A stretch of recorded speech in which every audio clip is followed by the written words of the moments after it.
An earthquake took the lives of Mary's parents, yet she shed not a single tear. Ever since she could remember, her father was consumed by his work, and her mother cared only for parties and revelry. Raised in India with the utmost care from subservient servants, Mary grew up selfish and imperious, never showing weakness or tears. After the earthquake, Mary and other orphans were sent back to England. One by one, her companions were picked up by their families, leaving Mary with no one to claim her. Her peers taunted her with nursery rhymes, and Mary countered with an expressionless face, feeling deep down that she was unloved and unnecessary. It wasn't until late at night that the housekeeper from Misselthwaite Manor arrived, stating that his employer, Mr. Craven, Mary's uncle, was her only guardian. The housekeeper was rude from the start, mocking Mary for being odd and slow, and noting she didn't inherit her mother's beauty. Mary, who had never heard of her aunt, was curious about her new life but stubbornly pretended not to care. The housekeeper spoke indifferently about the manor.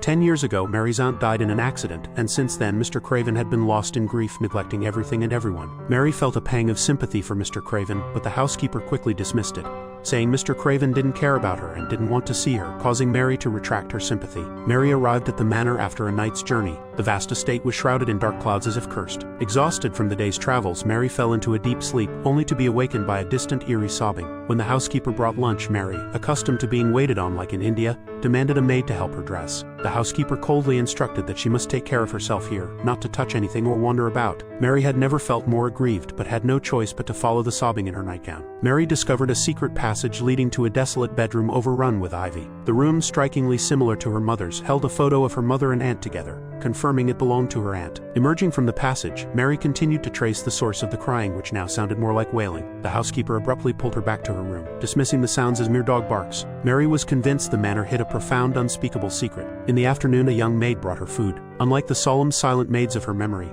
this girl was lively, chatty, and dared to tickle Mary while changing her clothes, leaving Mary feeling insulted and furious. I'm sorry, miss. I'm too common and I talk too much. I beg your pardon, miss. The young maid's comforting words calmed Mary's restless heart, allowing her to feel kindness for the first time, and she quickly forgave the maid. The maid dressed Mary, did her hair, taught her to jump rope, helping her slowly adapt to and enjoy life at the manor. One morning, as Mary was happily eating, she heard the familiar crying again. She asked the maid who was crying, and the maid's answers varied from the wind to someone having a tooth pulled. Before Mary could inquire further, the housekeeper scolded her to go outside and play. Mary saw an old man staring intently at a robin with a vivid red breast in the garden. Curiously looking over, the old man told her, "It's decided to befriend you." This robin became Mary's first friend. She followed it through the gardens to a neglected garden, rumored to have been her aunt's favorite spot. Tragically, her aunt had fallen from a swing here, losing her life. After her aunt's death, Mr. Craven had the garden locked away. Mary used the key from her aunt's room to unlock the garden gate. The garden was covered with the brown deadness of winter, the dense overgrowth creating a mist-like veil over everything, shrouding it in mystery. As a keen observer, Mary spotted a tender green shoot among the dead undergrowth. Excited again, she watched as the robin perched on a branch, singing along with the wind. Her heart was filled with the presence of the maid, the robin, and the secret garden.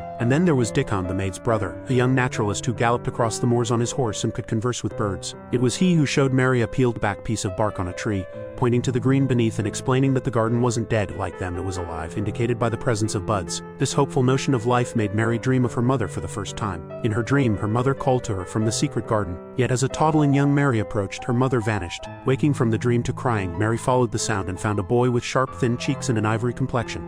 You a ghost? No. Are you? The boy was Colin, Mr. Craven's only son. His mother died giving birth to him, and his father, unable to bear the loss of his wife, feared loving Colin only to lose him too. Thus he never showed himself to Colin in 10 years. Colin believed his mother's death at his birth made his father hate him, thinking he was responsible. Convinced he wouldn't live long and would develop a hump like his father, Colin refused to leave his bed, opened his windows for fresh air and sunlight, fearing the wind would bring germs that could harm him. Colin imprisoned himself in his room in darkness, mourning the loss of joy and smiles. Even a photograph of his aunt laughing joyously was covered up because her happiness was too overwhelming for him. Mary's presence transformed Colin's life. She visited him daily, chatting and sharing tales of wonders from India. She told him about a god who, like Colin, had to hide in a secret place from an uncle who dreamt the god would take over heaven. She explained that the god looked no different from ordinary people, but his heart was unique. Looking down his throat, one could see the entire universe within, setting him apart. Colin found the story foolish, arguing no one could be bigger than the universe, but Mary insisted that's the magic. Perhaps it was magic, but Mr. Craven returned to the manor and asked to see Mary. Upon meeting her, he was taken aback by her eyes, which greatly resembled those of his late wife. Mary asked Mr. Craven for a piece of land to plant some seeds. He agreed, skeptically adding, "You can plant, but don't expect anything to grow." Undeterred, Mary rushed to the secret garden and sowed her favorite seeds. A heavy rain came, nurturing her seeds. That rainy night brought spring to the manor. Mr. Craven, perhaps fleeing from the spring itself, left the manor overnight. As time passed, sunlight encouraged the seeds to break through the soil, replacing the barren with lush greenery. The lavender world was splendid. The waterfall hinted at cracks, and the flowers were about to bloom with animals coming out to play. Mary and Dickon removed the boards covering Colin's windows, allowing sunlight and warmth to reach him. Colin, believing sunlight and wind would harm him, threw a tantrum. Used to servants appeasing him, Mary would not indulge his behavior, scolding, "Stop it, I hate you, everyone hates you. You're the most selfish boy ever. No patient screams as arrogantly as you." Colin was stunned into silence, then pitifully claimed, "I'm going to die. I'll have a hump like my father." Mary, without hesitation, inspected his spine, her focus resembling that of an experienced doctor. Mary concluded, "Your back is fine, you're just too thin and weak." Coming from Mary, a child with no sympathy for his condition, Colin believed her, realizing his illness might not be as severe as he feared. Encouraged, Colin fantasized about visiting his mother's garden. Seeing his longing, Mary felt reluctant to reveal she had already found it. Asserting his authority as the young master, Colin demanded to be taken downstairs in his wheelchair, forbidding anyone but Mary and Dickon to accompany him to the secret garden. Mary showed Colin the garden's kingdom of flowers, a dazzling array of colors. As she shared her gardening experiences, their peaceful moment was disrupted by a roar from the gardener. He had tended to the roses under Mary's aunt's instruction, and continued to care for the garden secretly after it was closed off by Mr. Craven. Although the gardener had never met Colin, he recognized him immediately as the young master in the wheelchair. Shocked, he asked Colin if he had trouble walking or a hunchback. Colin, frustrated by the question, was determined to stand and prove himself. Mary silently chanted encouragement, believing in Colin's ability. Miraculously, Colin stood up, feeling as if he held the entire universe within him, just like the character in the story Mary had told. Colin started visiting the garden daily. Inspired by the sight of lambs learning to walk, he decided to try walking himself, with Mary and Dickon supporting him. Although his steps were slow and shaky at first, Colin was filled with enthusiasm and positivity. Colin's walking improved significantly. He wished for his father to be the first to see him walk, but learned Mr. Craven wouldn't return until winter. One evening, under the cover of darkness and with the help of Dickon and Mary, Colin performed a magical ritual by the campfire, sending his hopes and desires into the sky. Oh, Allegoria, please come to me. Send me my father here. Set his spirit free.